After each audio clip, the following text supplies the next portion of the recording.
caminhos da gaita e da madeira, eles se encontraram para trazer à tona um projeto que une o social, une a cultura e une a madeira. Na noite em que esse vídeo vai ao ar, eu vou ter sentado junto comigo os teus músicos da Fábrica de Gaiteiro. Eles são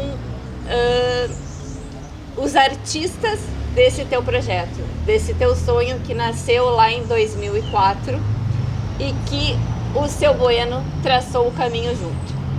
Eu queria que vocês dois, hoje, pudessem me contar um pouco de como nasceu a Fábrica de Gaiteiros, que sonhos o Borghetti tinha, que objetivos o Borghetti tinha e todos aqueles empecilhos que grandes sonhos e grandes projetos têm e que o seu Bueno conseguiu contornar e construir isso tudo junto.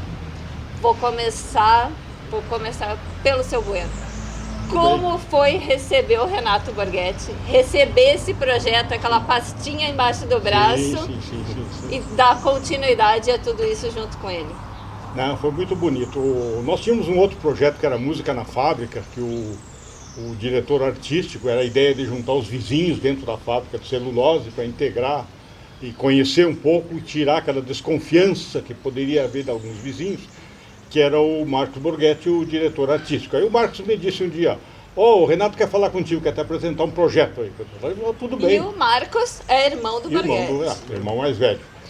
Aí marcamos aí e fomos para um jantar, lá estava o seu Borghetão também chegando lá.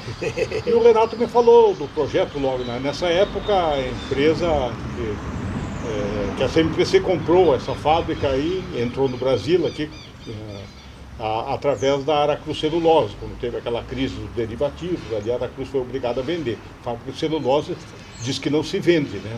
Nenhuma delas. Uma fábrica precisa ter muito capital intensivo.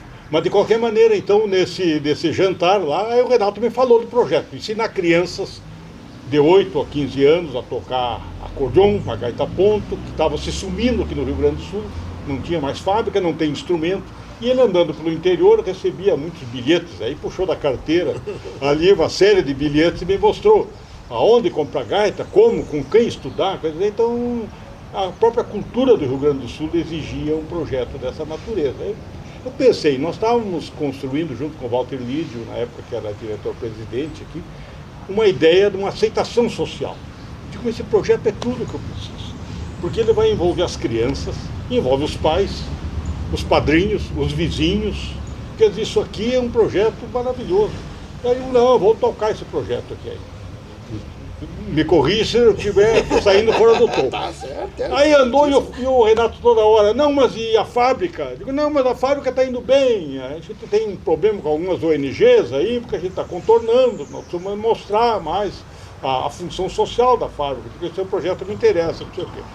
Bebia mais um vinho, comia carne, e a fábrica?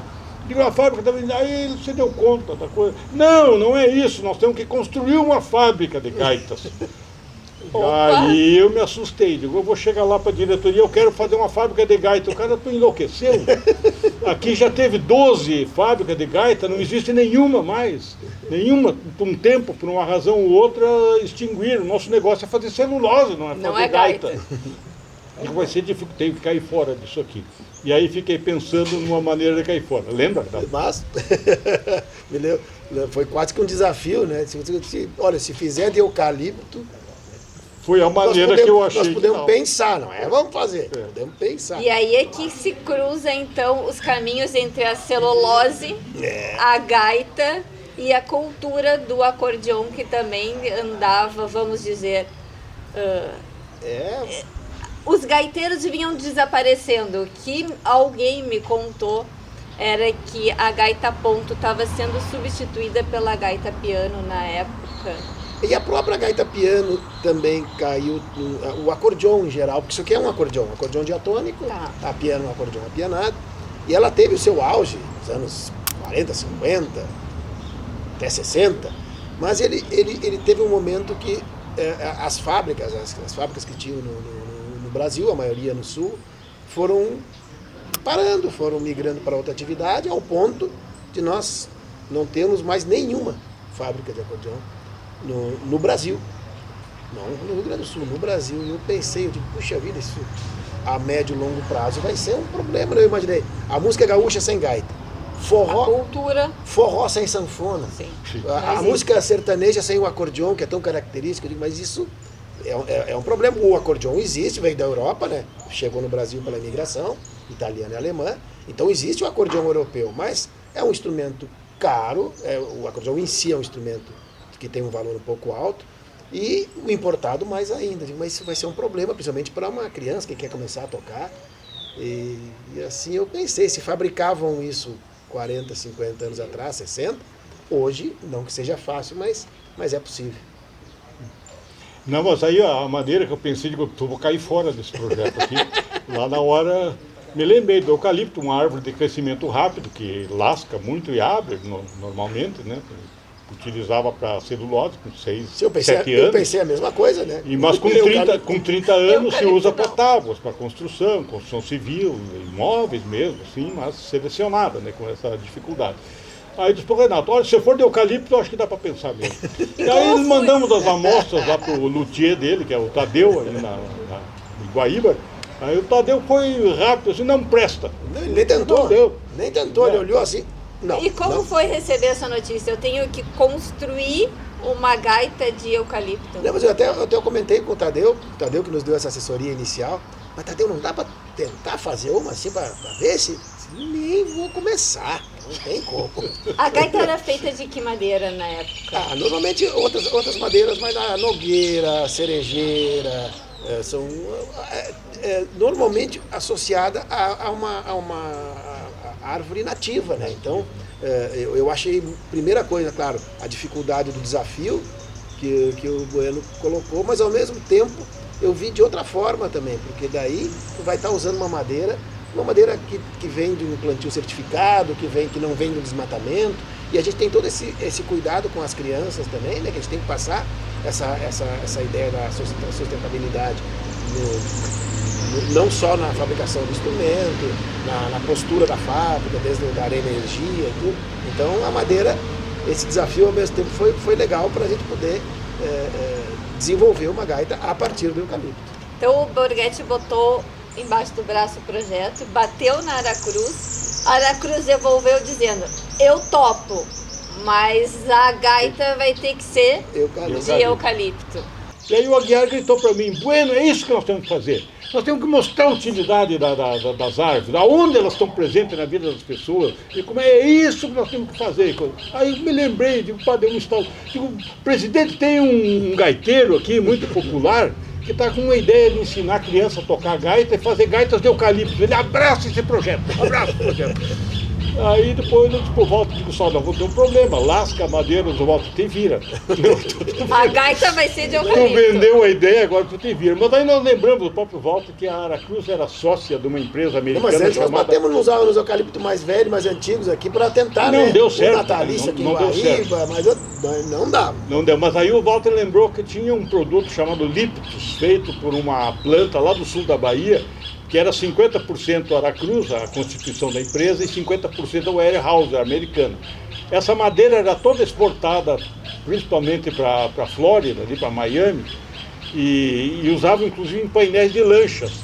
E eles chamavam de mogno brasileiro, mogno brasileiro sustentável, em inglês, igual a eucalipto, feito sob um processo de resfriamento, aquecimento e resfriamento controlado. Usando a terminologia de hoje, ressignificou o eucalipto, digamos assim. Cheguei lá na Aracruz de volta, marquei a reunião, eu e o Marcão. Fomos lá. A revanche. Mas aí peguei, né? Nem avisei nada. Peguei, fui e... Tá boa? O Bueno é gaiteiro. Disse, não, é boa a gaita. E eu disse, e é de eucalipto. E assim nasceu. Mas tu levou num show de rock, né? E judiou dela o que pôde, né? Não, a gente, antes de fazer de chegar com o instrumento, eu tive que testar, colocar a confiança no instrumento, na madeira e toda, né? antes de poder dizer, dá para fazer. E o que eu posso dizer hoje? Hoje, se eu não tivesse toda essa história que nós contamos em relação ao eucalipto, se eu fosse começar do zero uma fábrica de acordeão, eu começaria com o eucalipto. Eu começaria com essa madeira. Porque, como eu falei, o que a gente viu aqui, é uma madeira linda, é bonita, ela é leve para o instrumento, quer dizer, as outras madeiras são um pouquinho mais pesadas, e toda a ideia da sustentabilidade em relação ao instrumento. Os botões, esses botões aqui são em madeira também, mas os botões da fábrica, todos eles fabricados a partir da casca do arroz com plástico reciclado. Então foi uma descoberta Garimpo. Em todos os sentidos, em todas as peças e composições que a gaita... Mas tudo, se for lembrar, Em Santa Rosa, Santa Rosa, a solda, né? Lá, né? Arrumamos lá alguma sobra que tinham lá de fábrica que existiu lá. Mas o que levou sempre o pano de fundo disso tudo é que é uma gaita social. Ela não é uma gaita vendida, é uma gaita para as crianças levarem para casa para praticar, não precisar gastar aquilo que ele falou ali, que é 6, 8 mil reais para comprar um instrumento para uma criança que está começando, que não sabe se vai dar certo, não. Então era a ideia da gaita social. Então sempre foi isso aí dentro E o projeto como um todo. Então todo ele é bonito por causa disso. Ali. Porque o projeto, ele engloba muito mais do que só o ensino da gaita. As crianças, para elas participarem do projeto, elas têm que ter um desempenho escolar também. Existem alguns pré-requisitos para entrar. O primeiro, fundamental, é que a criança esteja cursando o ensino regular. Tá. Seja o ensino estadual, municipal, particular, público. Isso é o primeiro é sempre no contraturno. Então, e aí vão as outras coisas, porque a gente trabalha com crianças de 7 a 15 anos. Tá. Então, com 15 anos, o jovem não está ainda um músico. Então, a ideia não é fazer com que se tornem músicos profissionais. Não, a ideia é que a música faça parte da vida dessas crianças para sempre. Quer dizer, não vão se tornar profissionais de outra área, mas a música vai estar presente e faz uma diferença tão grande na vida das pessoas. Eu acho que é muito como um esporte, cria uma disciplina, foco, uma necessidade de dedicação, tu aprende muito. E começa da chegada. A criança, os mais novos principalmente, mas quase todos, não vem sozinho ao projeto. Sim. Sempre vem por intermédio do pai, da mãe, do vô, do tio, do responsável. Só essa relação já melhora assim, impressionante. A família assim, se envolve de uma maneira tão bonita.